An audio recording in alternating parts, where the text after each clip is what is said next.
Hello guys, welcome back to Jivish channel. நம்ம இன்னைக்கு ஒரு குக்கிங் வீடியோ தான் பார்க்க போறோம். சிக்கன் 65 எப்படி வீட்லயே பண்றது and கடையில போயிட்டு அந்த சிக்கன் 65 மசாலாலாம் வாங்காம வீட்லயே எப்படி சூப்பரா டேஸ்டியா பண்றது அப்படினா இந்த வீடியோல பார்க்க போறோம். வாங்க எப்படி பண்றது அப்படினு பார்க்கிறதுக்கு வீடியோக்குள்ள போலாம். First chicken 65 பண்றதுக்கான ingredients என்னென்ன அப்படினு பார்த்திடலாம். Chicken 500 gram, மிளகாய் தூள் 1 டேபிள்ஸ்பூன், மல்லித்தூள் 1 டேபிள்ஸ்பூன், மஞ்சள் தூள் 1/4 tablespoon, ginger garlic paste 1/2 tablespoon, pepper 1/2 tablespoon, சீரகத்தூள் 1/2 டேபிள்ஸ்பூன், கறிவேப்பிலை கொத்தமல்லி இலை, அரிசி மாவு 1 டேபிள்ஸ்பூன், கடலை மாவு 1 டேபிள்ஸ்பூன், corn flour 1/2 டேபிள்ஸ்பூன், எண்ணெய், உப்பு.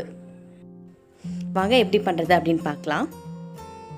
ஃபர்ஸ்ட் அந்த chicken 500 கிராம்ல 1 டேபிள்ஸ்பூன் வந்து மிளகாய் தூள் ஆட் பண்ணிக்கிறேன். நெக்ஸ்ட் 1 டேபிள்ஸ்பூன் மல்லித்தூள் ஆட் பண்ணிக்கிறேன். நெக்ஸ்ட் 1/4 டேபிள்ஸ்பூன் வந்து மஞ்சள் தூள் ஆட் பண்ணிக்கிறேன். சால்ட் எவ்வளோ வேணுமோ அவ்வளோ ஆட் பண்ணிக்கிறேன். நெக்ஸ்ட் 1/4 டேபிள்ஸ்பூன் வந்து ஜீரகத்தூள் ஆட் பண்ணிக்கிறேன். நெக்ஸ்ட் 1/4 டேபிள்ஸ்பூன் வந்து மிளகுத்தூள் ஆட் பண்ணிக்கிறேன். நெக்ஸ்ட் அப்புறம் கறிவேப்பிலை கொத்தமல்லி வந்து சின்ன சின்ன பீஸாக கட் பண்ணி அது கொஞ்சம் ஆட் பண்ணிக்கிறேன். நெக்ஸ்ட் இது எல்லாமே வந்து நல்லா மிக்ஸ் பண்ணிக்கிறேன்.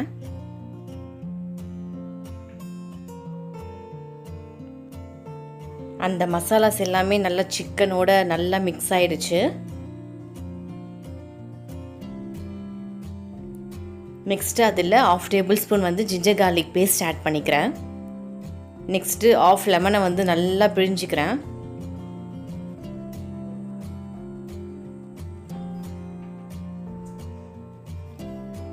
இப்போ இதை வந்து நல்லா மிக்ஸ் பண்ணிக்கிறேன்.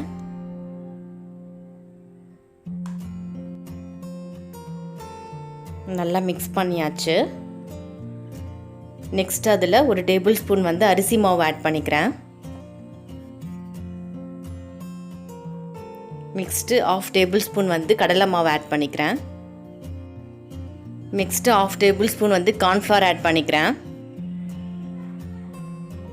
நெக்ஸ்ட்டு கறிவேப்பிலை கொத்தமல்லி கொஞ்சம் இருந்தது அதையும் வந்து ஆட் பண்ணிக்கிட்டேன். நெக்ஸ்ட்டு 1 டேபிள்ஸ்பூன் வந்து எண்ணெய் ஆட் பண்ணி நல்லா மிக்ஸ் பண்ணிக்கிறேன்.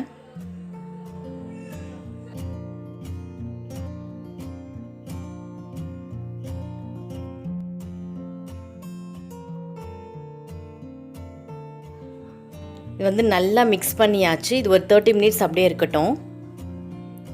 30 மினிட்ஸ் ஆயிடுச்சு. ஸோ இப்போ நம்ம ஃப்ரை பண்ணிக்கலாம். ஃப்ரை பண்ணுறதுக்கு ஒரு பேனில் வந்து ஃப்ரை பண்ணுறதுக்கு எவ்வளோ வேணுமோ அவ்வளோ ஆயில் நான் ஊற்றிக்கிறேன்.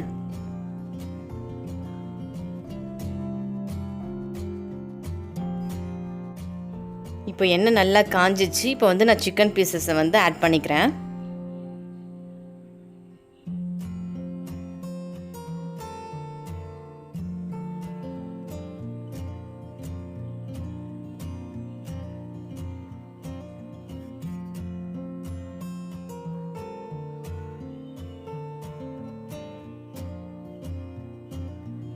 இது நல்லா டீப் ஃப்ரை ஆகணும். அது வரைக்கும் ஃப்ரை பண்ணிக்கலாம். நம்ம ஆட் பண்ண மசாலாஸ் அண்ட் அந்த கறிவேப்பிலை அப்புறம் கொத்தமல்லி எல்லாமே சேர்ந்து ஒரு நல்ல ஃப்ளேவர் கொடுக்கும். இப்போ நல்லா ஃப்ரை ஆகிடுச்சு. நம்ம எடுத்துடலாம். பேலன்ஸ் இருக்கிறதையும் நான் வந்து அந்த மாதிரி ஃப்ரை பண்ணி எடுத்துக்கிறேன். அவ்வளோதாங்க, சிக்கன் 65 ரெடி ஆகிடுச்சு. இது பார்க்கும்போதே டெம்ப்ட் ஆகுது, சாப்பிடணும் போல் இருக்குது. ஸோ நீங்களும் இதை வீட்டில் ட்ரை பண்ணி பாருங்கள். ட்ரை பண்ணி பார்த்துட்டு எப்படி இருக்குன்னு மறக்காமல் கமெண்ட்ஸில் சொல்லுங்கள். ஹோப் இந்த வீடியோ உங்களுக்கு பிடிச்சிருக்குன்னு நினைக்கிறேன். பிடிச்சிருந்தா லைக் பண்ணுங்கள், ஷேர் பண்ணுங்கள், மறக்காமல் ஜிவிஷ் சேனலுக்கு சப்ஸ்கிரைப் பண்ணுங்கள். நெக்ஸ்ட்டு ஒரு யூஸ்ஃபுல்லான வீடியோட உங்களை பார்க்குறேன். Until then, bye bye from Ilakya. Thank you.